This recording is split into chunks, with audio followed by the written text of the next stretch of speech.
Hi guys, कैसे हो आप सभी लोग। आशा करता हूँ सभी अच्छे होंगे। तो आज फाइलम सिलेंट्रेटा का सेकंड पार्ट का लेक्चर चल रहा है, ठीक है। तो ये आज फाइनल लेक्चर है सिलेंट्रेटा पर।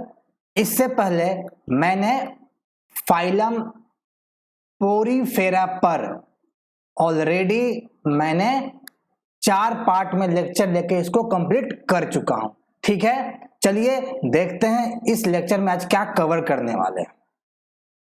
तो इसमें डिटेल में डिस्कशन होगा और ईच कंसेप्ट को हम लोग नीट तथा एम्स के प्रीवियस ईयर में पूछे गए सवाल के साथ कंसेप्ट को क्लियर करेंगे और सीखेंगे, ठीक है।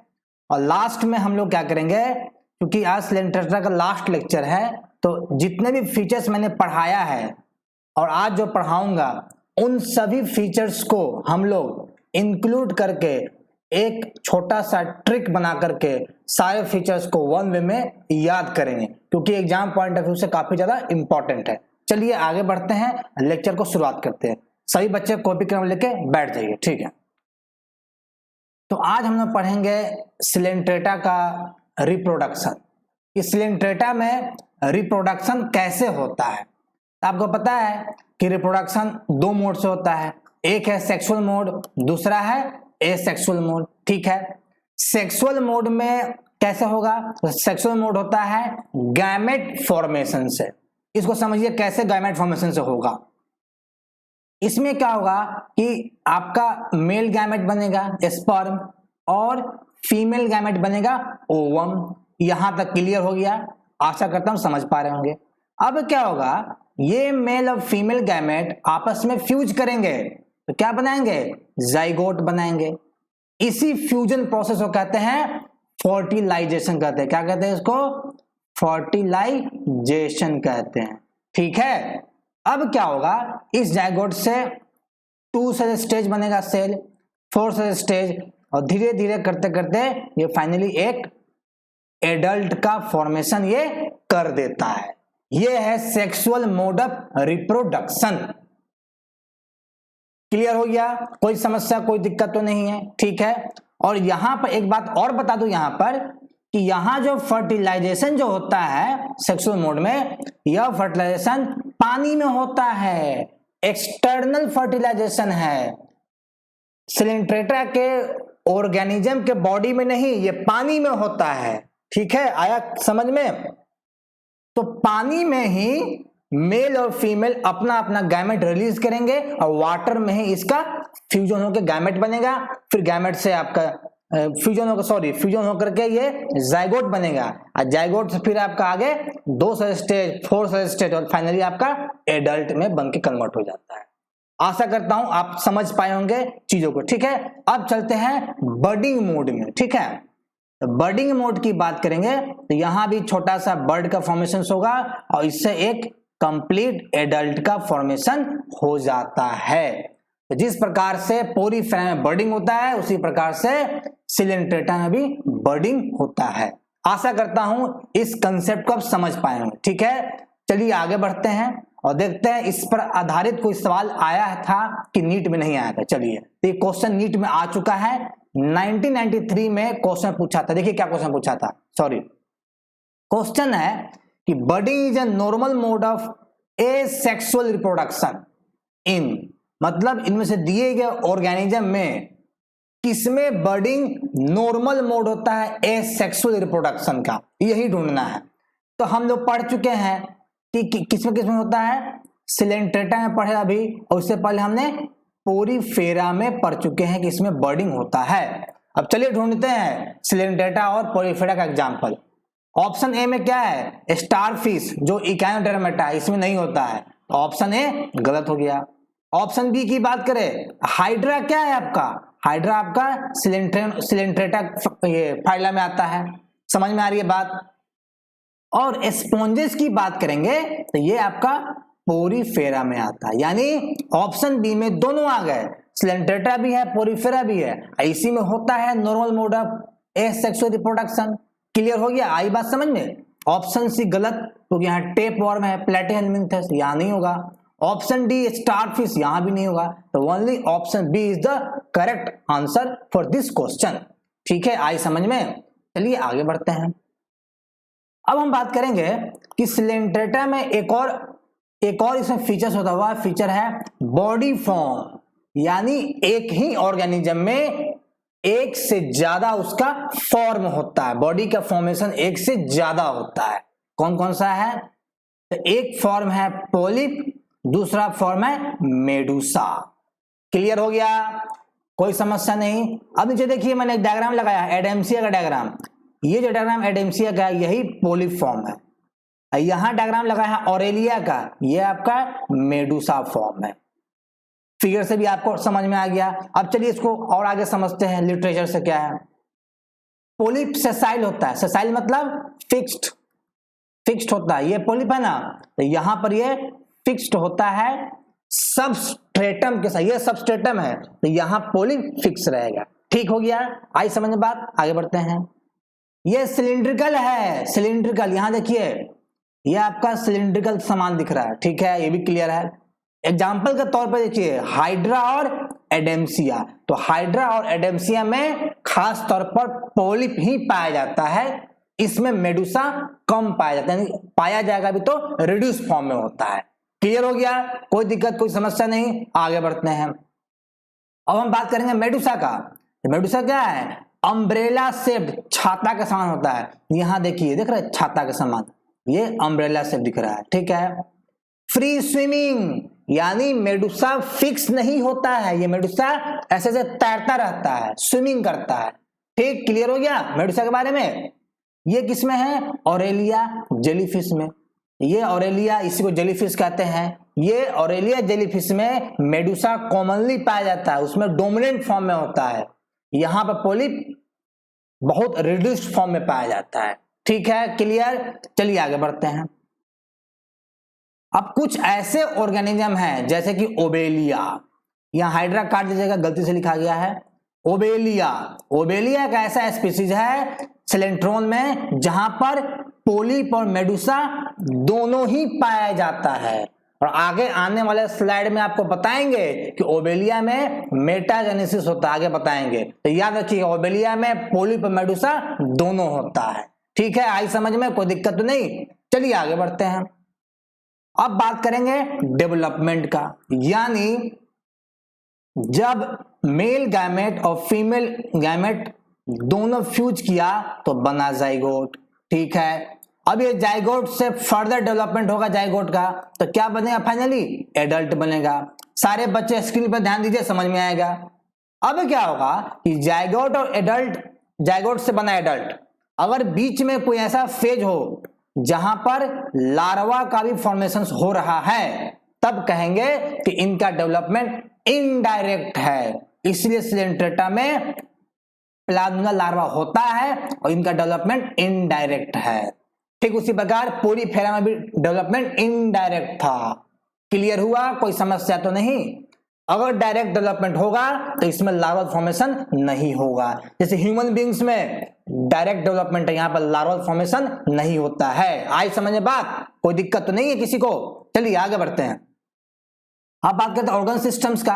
आपको पता है कि सिलेंट्रेटा में क्या है? सेल टिश्यू ऑर्गेनाइजेशन है। तो जब सिलेंट्रेटा में टिश्यू ही बॉडी में सिर्फ पाया जाता है, ऑर्गन्स है ही नहीं, ऑर्गन सिस्टम कहां से आएगा? नहीं आएगा, इसलिए एब्सेंट होता है।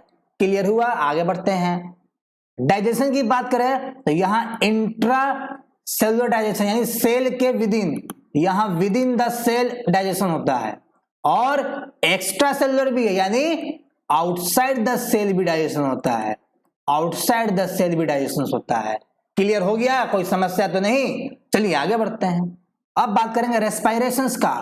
यहां पर रेस्पायरेशन होता है डिफ्यूजन के थ्रू। किसके through diffusion? Diffusion through body surface, diffusion through body surface. तो बॉडी के सरफेस से डिफ्यूजन होकर के यहां पर रेस्पायरेशन होता है। जब डिफ्यूजन होगा ऑक्सीजन शरीर के अंदर जाएगा, CO2 शरीर से बाहर निकल जाता है। क्लियर हुआ, कोई समस्या कोई दिक्कत तो नहीं है किसी को। चलिए आगे बढ़ते हैं, और दिक्कत नहीं है तो। अब बात करते हैं एक्सक्रीशन का। एक्सक्रीशन यानी जब फूड डाइजेस्ट हो गया, तो उससे जो वेस्ट प्रोडक्ट निकलेंगे वह वेस्ट प्रोडक्ट बाहर कैसे निकलेंगे, यह भी वेस्ट प्रोडक्ट डिफ्यूजन के थ्रू सेल के सरफेस से बाहर निकल जाते हैं। कोई समस्या, कोई दिक्कत तो नहीं किसी को? आगे बढ़े, चलिए आगे बढ़ते हैं। एक है कोरल, आपने नाम सुना होगा, कोरल रीफ का नाम सुना होगा, अक्सर ये न्यूज में आता रहता कोरल रीफ। ये क्या है? ये कोरल रीफ एक समुद्री जीव है।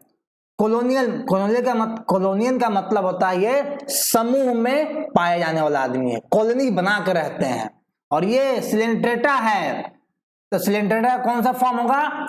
पोलीपोलोइड फॉर्म है। जिस तरह पोलिप फॉर्म होता है, मेडुसा होता है, तो कोरल पोलिप फॉर्म में पाया जाता है। क्लियर हो गया? कोई समस्या, कोई दिक्कत किसी को नहीं? आगे बढ़ते हैं हम लोग। अब बात करते हैं कि इन कोरल्स का जो स्केलेटन जो होता है, इनका जो ढांचा होता है वह कैल्शियम कार्बोनेट से मिलके बना होता है। इस पॉइंट को भी याद रखिएगा जरूर, ठीक है? आगे बढ़ते हैं, चलिए। अब देखिए, इसी पर आधारित एक सवाल पूछ दिया। सवाल क्या पूछा नीट में 2001 में? सवाल यह पूछा कि हाइड्रा में waste material of food digestion, यानी जब फूड डाइजेस्ट करेगा कुछ उसका वेस्ट मटेरियल बाहर निकलेगा, और नाइट्रोजनस वेस्ट मटेरियल, यानी जब प्रोटीन का डाइजेशन होता है तो क्या होगा? नाइट्रोजन वेस्ट प्रोडक्ट बाहर निकलता है। तो ये दोनों वेस्ट प्रोडक्ट शरीर से बाहर कैसे निकलता है, किसके थ्रू निकलता है? तो याद रखिएगा, फूड का डाइजेशन जब होगा तो इसका वेस्ट प्रोडक्ट हमेशा माउथ से निकलता है, क्योंकि हाइड्रा में माउथ होता है लेकिन एनस नहीं होता है। कॉपी में लिख लीजिए, हाइड्रा में माउथ है, एनस नहीं होता है, इसलिए माउथ से निकलता है इसका डाइजेस्टेड फूड का वेस्ट प्रोडक्ट। और इनके बॉडी वॉल से प्रोटीन का डाइजेशन होने के बाद में नाइट्रोजन वेस्ट, जो वेस्ट प्रोडक्ट होता हुआ बॉडी के वॉल से बाहर निकलता है। इसलिए ऑप्शन सी करेक्ट हुआ, बाकी सारे ऑप्शंस गलत हो गए। क्लियर हुआ? कोई दिक्कत, कोई समस्या तो नहीं? चलिए आगे बढ़ते हैं।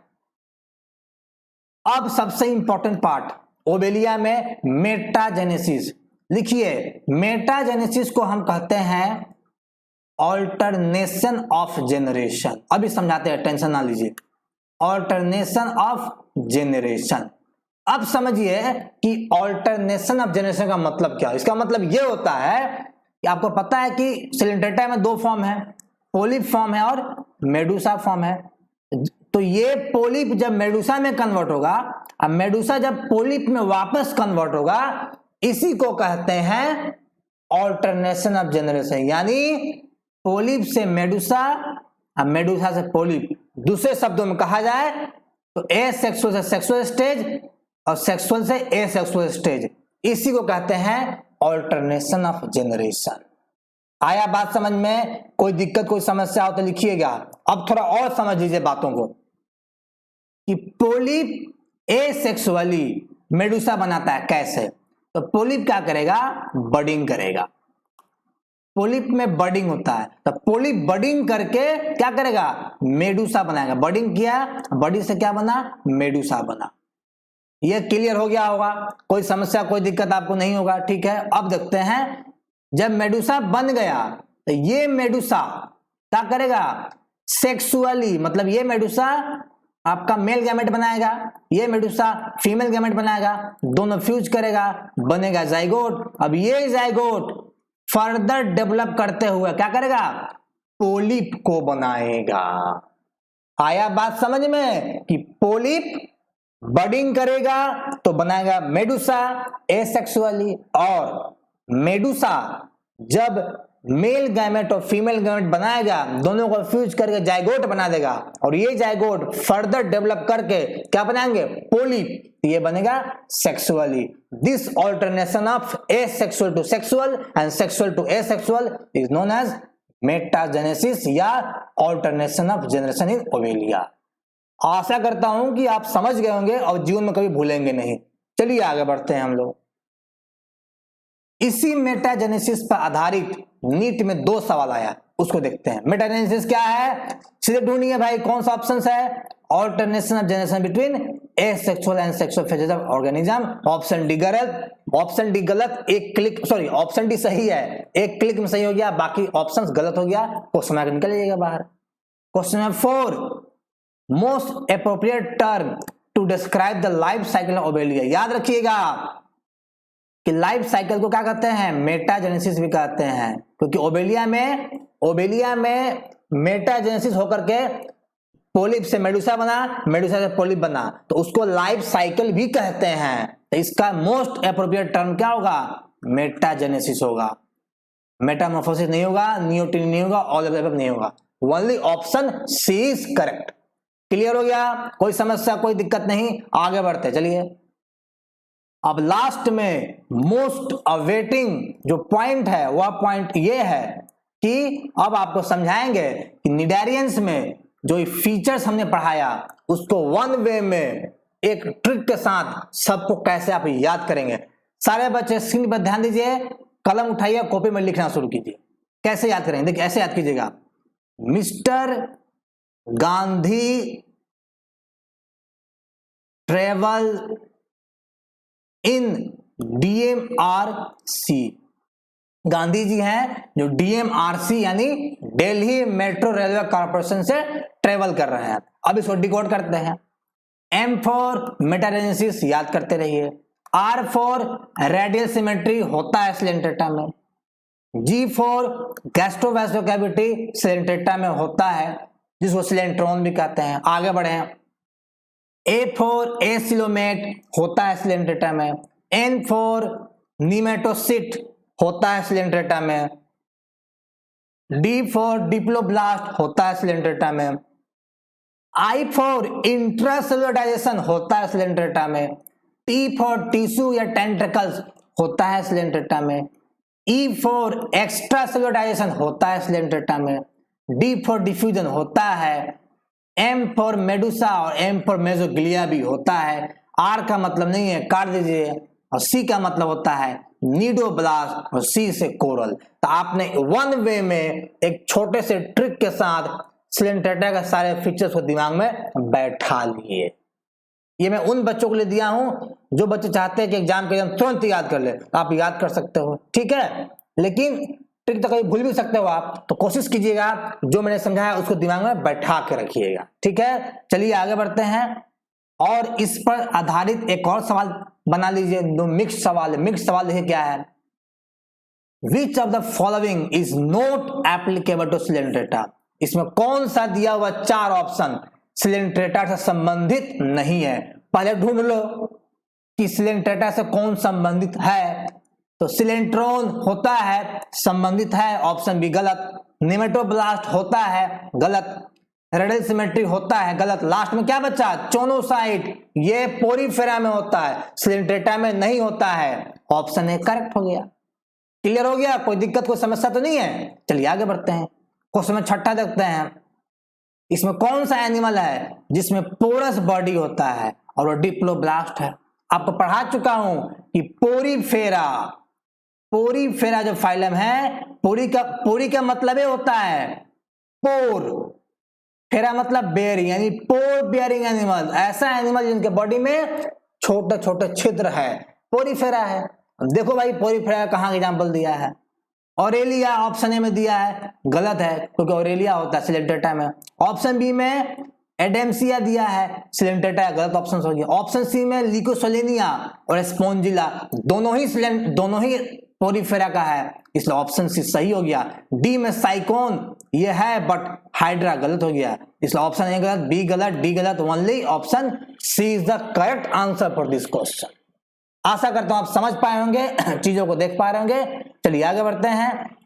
इसी के साथ लेक्चर समाप्त होता है और आने वाले लेक्चर में आपको पास में लेके आऊंगा फाइलम टीनोफोरा से संबंधित लेक्चर। तब तक के लिए अच्छा लगा तो लाइक सब्सक्राइब जरूर कीजिएगा, उससे हम लोग को मोटिवेशन मिलता है। तब तक के लिए अलविदा, बाय, टेक केयर।